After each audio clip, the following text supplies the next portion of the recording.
Hey guys, Yuri here from Healthpreneur. I want to talk with you about the 3 stages of market evolution and how they impact your business. So the reason I'm sharing this with you is because you're probably in the health or fitness space. If you're watching this, you're probably a coach, an expert who is helping other people. And if you are not aware of these 3 stages, then you could be doing things in your business that, number 1, aren't working, or 2, are not as effective as they could be. So let's talk about these 3 stages, and then let me know in the comments where you think you're at with this thing. So number 1, the first stage of any market is really anything will do. Okay, so there's no competition. It's a very, very new market, and there's really no other options out there. So pretty much any product or service will do to help the client get a result. Quite frankly, most of us are not in that stage, because in the health and fitness space, stage 1 was maybe 100 years ago. So stage 2 is where there's more competition, and now different competitors start to differentiate based on features. So, this workout program has videos instead of audio only, or this program uses kettlebells instead of weights, or whatever the thing might be.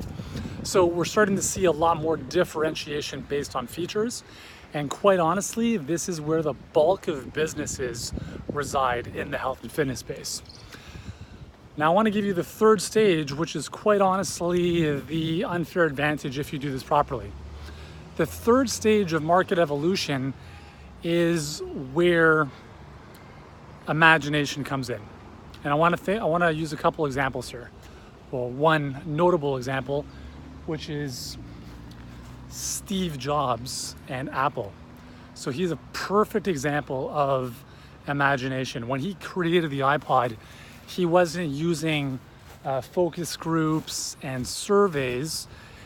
He had an idea, he had a bigger way of thinking that he knew would solve a major problem for people. He's like, you know what? Instead of people walking around with CDs and Discmen, what if we could put 10,000 songs in their pocket? Nobody would have said, yeah, I want this thing. But he had the foresight, the imagination to make it happen.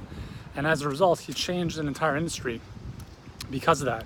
So that's an example of a stage 3 market evolution, where you have people that are using imagination and creativity to create transformations in the marketplace, not just in their business. I want you to think of, in your business, how can you use the power of imagination? Okay? How can you use the power of imagination to get to the next level in your business, to be able to help more people and really stand out from the competition? Because the reality is that most businesses in the health and fitness space are in stage 2. Okay? They're in stage 2. But if you want to step out, you want to go into stage 3, you got to start thinking outside the box. You got to start stop relying on surveys and what people think and worrying about the competition, and really doing what you think, what you know is the right thing for you to do, which is to use creative thinking, stepping away from the mundane, stepping away from the technology, doing some more deep thinking, and really coming up with some really cool, innovative ways at helping people solve their problems. Now, I can't tell you what that is, because then that would be my imagination on your behalf. So I want to leave you with those 3 stages of market evolution. If you can focus on stage 3, where you're focusing more on imagination, how do you create something amazing for your clients?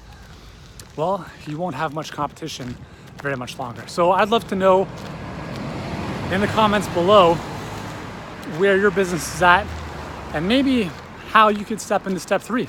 What's an idea that you think could be powerful for helping your clients? Let me know below. I hope this video helped you out.